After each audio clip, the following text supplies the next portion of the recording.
Uh, my name is Toney. I'm the grounds foreman for Hollywood Cemetery. Started here in 1967. Uh, I guess I started here because I'm from the mountains and this is hills and I love it. My dad was working here and I was in West Virginia and he told me, asked me did I want a job. He got me a job. I got it in at 17, you couldn't mow grass and stuff. So I started sweeping stones, with a broom. And then when I turned 18, I weighed 120 pounds soaking wet. And but I was a grass cutter, and I fell in love with the place. It was just coming to work. I enjoyed it, and my father retired at 62, and just like Frankie right here, well, he's been here for 25 years. He started here in 1990. Mabel, which y'all met, has been here 25 plus years. I've got another guy that's been here 25, and it's just, we're like a family. It's like kind of have fun working. I enjoy it. I chew my tobacco. So how many years have you been here? 47. Wow. Yeah. Okay, so how did the place change since you first arrived? Well, it changed when Mr. Gillum, which is at the office. See, but years ago, they wouldn't let us do shrubbery or nothing like that. And the cemetery looked old. And when David started here in 1985, well, I'd been here, since 67. And of course, he chose me as, being his, foreman. And I had a lot of dreams about different things in the cemetery. And so we started out with the roads and cutting stuff off of the, with roads. And just doing different things, and it took us 20 years to get this far. I mean, we didn't have pictures, and we used to cut the banks like only once a year, and then they had hobo lots. They called them hobo lots, and they had annual lots. It's like you'd pay for 6 months because if you want in perpetual care, if it's in perpetual care, it's light, and a lot of people didn't want to put out the money to do it. So they would pay like every 6 months or something like that. And then the hobo lots, you only cut them once a year. So that means like, when we first started out, it's like you'd cut this section, but you wouldn't cut this one, and the grass will be this tall. And so when David got here, we decided to go ahead and who cares, if it's perpetual care or what, and we just so we made it look a whole lot different. And we talked to a lot of family people about the shrubberies and stuff, and they said, of course, we'd love you to, maintain them. And like I said, stuff was overgrown, and it looked old, and it was, 1849, it kind of looked that way. And we'd cut the Confederate part maybe once a year, but now it's just mainly, we just take care of the whole cemetery. Do you remember digging graves by shovel? Oh yeah. When I first came here, that was probably one of the biggest things. And we had a 1959 gas backhoe, and when I came here, there was shrubs around it and all that. And I'm like, oh my goodness! I said, how come y'all don't use that? They said, well, nobody knows how to use it, but they were stuck in their ways. Everything was dug by hand, and so on a hillside, for instance, when you first come in, you'd have to dig it 13 feet up here to get it 5 feet down here. So it's like the graves are not like that; they're like this. And I had these long arms, so I would be the one that, could throw the dirt. They used to put them in buckets. And my dad, he was a coal miner, so of course he was good. And we would dig it was probably about 60%. But going back to the backhoe, I got on it one evening and I was doing security. I'd done security here for 21 years. And I went down to the dump and I practiced on it. And then a little bit later, I asked him, I said, you go out and try, just try to dig a grave? And these people come, they were like in the morning 40s, 30s, way back there.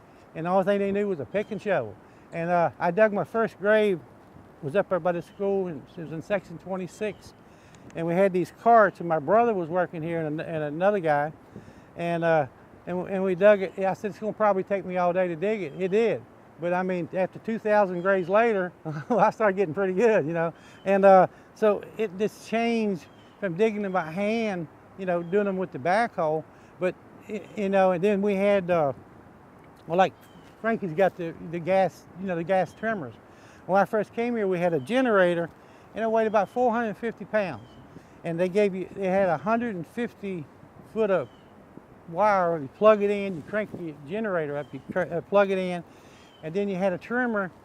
Well, it had a stand, and they give you 2 blades and 2 shims, where you'd put like a little lawnmower blade on it, and it was like real heavy, and you had to trim around these here on Monday mornings. You're shaking a little bit, you know, and hope you didn't chip nothing, but you didn't. So what they done, they started, you know, inquiring if you put a monument, see how those monuments right there got the gadgets on it, you know, they're not real smooth like this. Then that way, if you did happen to, you know, maybe touch it, it wouldn't bother it a bit. So I mean, if you notice, most all our monuments are not, you know, yeah.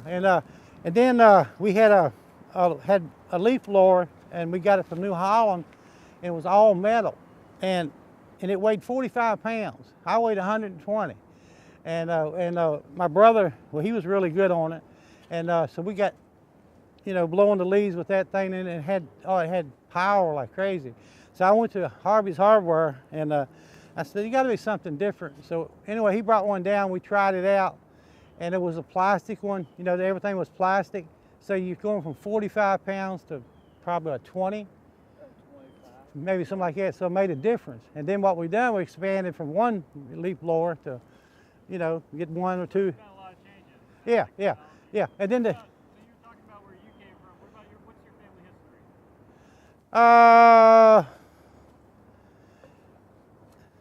Gosh, I was wild when I was young.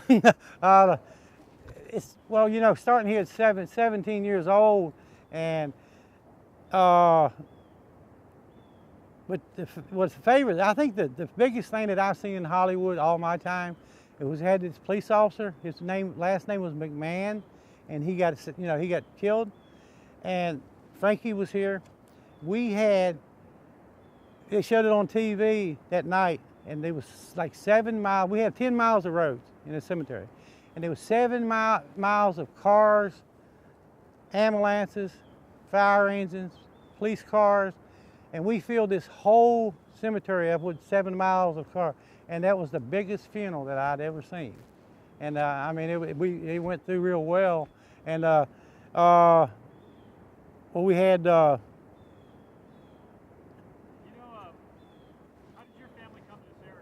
my dad's sister, her husband owned a bunch of stores off of Williamsburg Road. He owned a couple, and he wanted somebody to paint the rooms and stuff.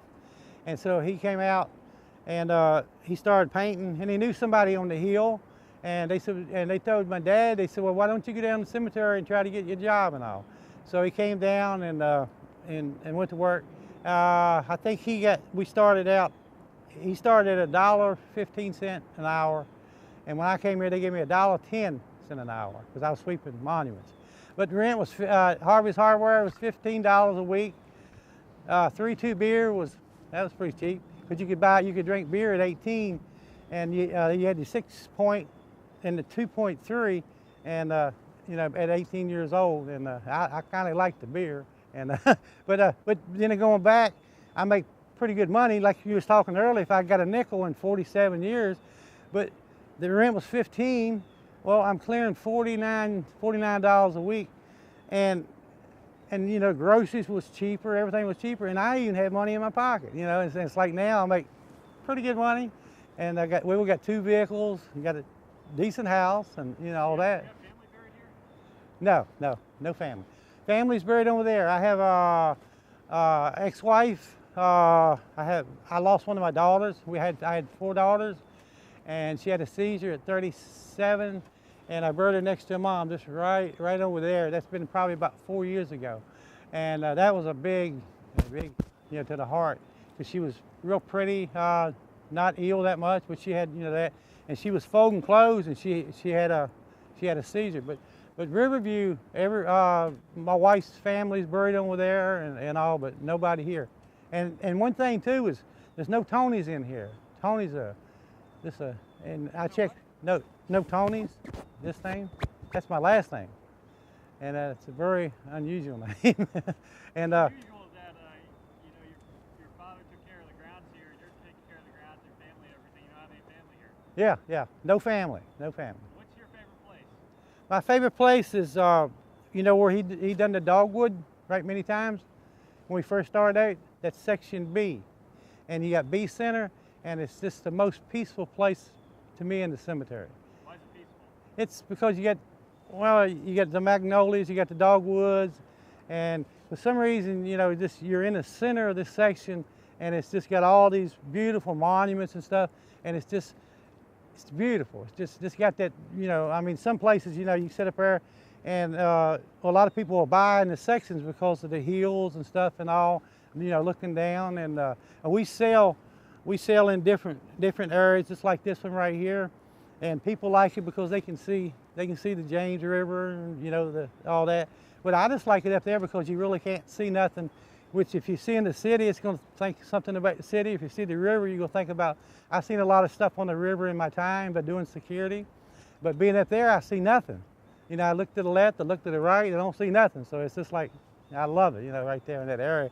And but the whole cemetery, we, being here all these years, we've had, graves. We had to dig by hand because of monuments and all. But yeah, I actually started, and the old timers, they was getting on up there, and they loved me because I was young. I could dig graves. I could dig 2 or 3 a day. And years ago, I would do security and lock the gate, and I'd run in and get the backhoe, bring the backhoe out here. Then I'd run in and get a 350 dump truck to load the dirt on and dig the grave. I'd dig about 2 or 3 graves, and then I'd get home about 9 o'clock, something like that, 9:30 at night, and it was just awesome. Does it ever strange you that you're an old timer now? Yeah, it kind of hit me, especially with my legs, and I had no college in them. That's from walking up and down these hills and stuff.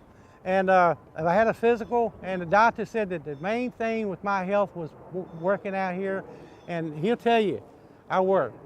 I mean, I work. I just love to work. I'll throw a little chew in the back. I don't spit on the monuments. And it's just, I don't know. When you get older, which I'm getting ready to be 65.